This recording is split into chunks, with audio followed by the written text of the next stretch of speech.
अस्सलाम वालेकुम। उम्मीद करता हूँ आप सब लोग खैरियत से होंगे। मैं मोहम्मद अमीर हमज़ा। इस वीडियो में ज़िक्र करेंगे जिब्रेलिक एसिड का कि जिब्रेलिक एसिड है क्या, इसके इस्तेमाल के फ़ायदे क्या हैं और इसको इस्तेमाल करने से नुकसानात क्या हो सकते हैं और इसको किस फसल में इस्तेमाल कर लेना चाहिए और किस फसल में इस्तेमाल नहीं करना चाहिए। तो आजकल सोशल मीडिया पर बहुत ज़्यादा कैंपेन देखने को मिल रही है कि जिस जिब्रेलिक एसिड के बहुत ज़्यादा फ़ायदे हैं, इसको इस्तेमाल करके फसल की ग्रोथ बढ़ा दी जाए। इसको इस्तेमाल करने से फसल में खादों की ज़रूरत कम हो जाती है। तो सोचा कि आपकी खिदमत में एक वीडियो बना दी जाए ताकि आपको भी इल्म हो कि जिब्रेलिक एसिड इस्तेमाल करने से क्या खादों की ज़रूरत कम हो सकती है या जिब्रेलिक एसिड के क्या फ़ायदे हैं और क्या नुकसान आते हैं। तो वीडियो में आगे बढ़ने से पहले मैं आपसे गुजारिश करूँगा कि अगर आप इस चैनल पर नए हैं, तो इस चैनल को सब्सक्राइब कर दें ताकि आपको आने वाली मज़ीद वीडियोज़ भी वक्त पर मिलती रहें। तो काश्तकार भाइयों, सबसे पहले तो हमें ये पता होना चाहिए कि जिब्रेलिक एसिड है क्या। ये एक प्लांट ग्रोथ हार्मोन है जो कि हर पौधे के अंदर कुदरती तौर पर मौजूद होता है और अपना काम बखूबी कर रहा होता है। जिब्रेलिक एसिड की वजह से पौधे के कद में इजाफा होता है, पौधा नशोनुमा करता है। जिब्रेलिक एसिड का काम ये होता है कि इसने सेल एलोंगेशन करवानी होती है और सेल डिवीजन करवानी होती है। मतलब कि ये सेल को डिवाइड करता है, एक सेल से दो और दो से तीन बनवाने में मदद करता है। तो जब सेल डिवीजन होती है तो फिर पौधे के कद में इजाफा होता है और पौधे की जो मोटाई है उसमें भी इजाफा हो रहा होता है।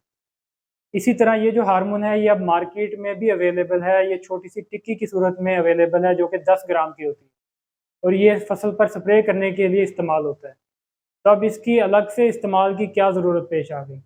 ऐसी फसल जिसका कद किसी वजह से रुक गया हो, जिसमें जिब्रेलिक एसिड सही तरह से काम ना कर रहा हो, यानी कि उसकी ग्रोथ बिल्कुल रुक चुकी हो, किसी खाद की कमी की वजह से या किसी स्ट्रेस की वजह से, तो वहाँ पर इसको इस्तेमाल करके फसल की ग्रोथ में दोबारा से इजाफ़ा किया जाता है।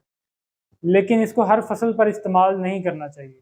अगर आप इसको हर फसल पर इस्तेमाल करते हैं तो इसके नुकसानात भी हो सकते हैं।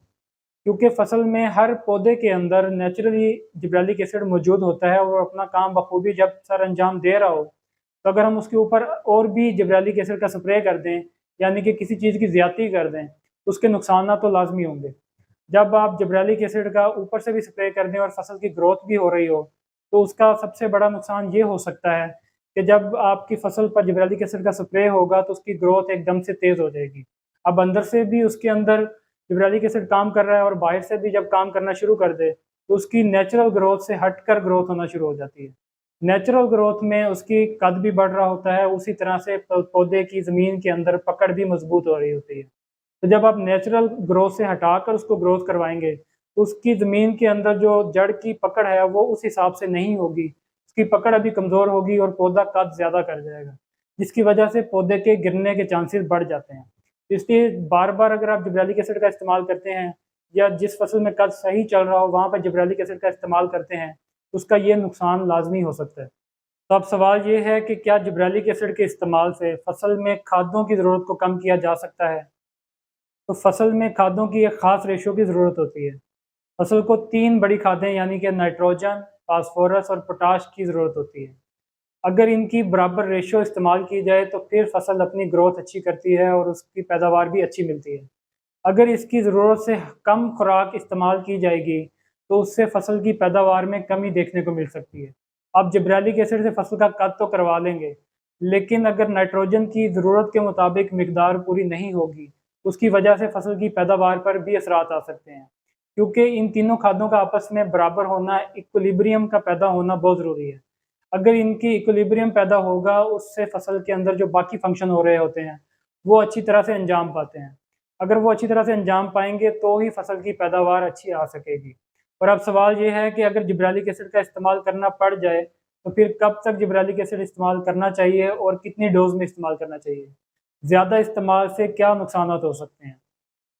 तो अगर आपकी फसल की ग्रोथ बिल्कुल रुकी हुई है, तो वो मजबूरी है कि आपने जिब्रेलिक एसिड का इस्तेमाल करना है। तो फिर आप जिब्रेलिक एसिड का इस्तेमाल फ्रूटिंग स्टेज से 10 से 20 दिन पहले कर लें, फ्रूटिंग स्टेज के करीब जाकर बिल्कुल भी ना करें। जैसा कि मकई की फसल में भी इसका इस्तेमाल काफ़ी बढ़ता हुआ दिखाई दे रहा है। तो जिब्रेलिक एसिड का इस्तेमाल अगर आपने मकई की फसल में करना है, तो फिर आप 20 दिन की फसल पर जिब्रेलिक एसिड का इस्तेमाल कर लें। अगर आप लेट इस्तेमाल करते हैं तो उससे फसल की टेस्लिंग वाली स्टेज लेट हो सकती है, जिससे कि फसल की पैदावार में कमी भी देखने को मिल सकती है। जब आपकी फसल टेस्लिंग के करीब हो तब जिब्रेलिक एसिड का इस्तेमाल करने से गुरेज करना चाहिए। और अब सवाल ये था कि जिब्रेलिक एसिड कितनी डोज में इस्तेमाल करना चाहिए। तो जिब्रेलिक एसिड की 10 ग्राम की टिक्की आती है जो कि 1 एकड़ पर स्प्रे करने के लिए रिकमेंड की जाती है। तो इसको 10 ग्राम को ही इस्तेमाल करना चाहिए, इससे ज़्यादा डोज को इस्तेमाल करने से गुरेज करना चाहिए। और जिब्रेलिक एसिड को बार बार इस्तेमाल करने से भी गुरेज करना चाहिए। इसकी वजह से आपकी फसल की फ्रूटिंग भी लेट हो सकती है और आपकी फसल गिरने के चांसेस भी बढ़ सकते हैं। तो अब किन फसलों में जिब्रेलिक एसिड का इस्तेमाल कर लेना चाहिए और किन में इस्तेमाल नहीं करना चाहिए। तो ऐसी फसलें जिनमें डिटर्मिनेट ग्रोथ होती है। अब आप कहेंगे कि डिटर्मिनेट ग्रोथ क्या होती है। तो ऐसी फसलें जिनके अंदर पहले कद बढ़ता है और फिर वो फ्रूटिंग पर आती हैं, यानी कि उनके अंदर पहले एक स्टेज पूरा होता है फिर दूसरा स्टेज शुरू होता है। तो ऐसी फसलों के अंदर इसका इस्तेमाल कर लेना चाहिए। मसलन के गंदम और मकई की फसल, इनके अंदर डिटर्मिनेट ग्रोथ होती है, ये पहले अपना कद पूरा करेंगी उसके बाद ये फ्रूटिंग स्टेज पर आती हैं। और इन फसलों में भी अगर आप इस्तेमाल करते हैं तो इब्तदाई स्टेजेस में ही इसकी इस्तेमाल कर सकते हैं। अगर बाद में करते हैं तो उससे फ्रूटिंग का अमल इफेक्ट हो सकता है, जिससे कि आपकी फसल की पैदावार भी कम हो सकती है।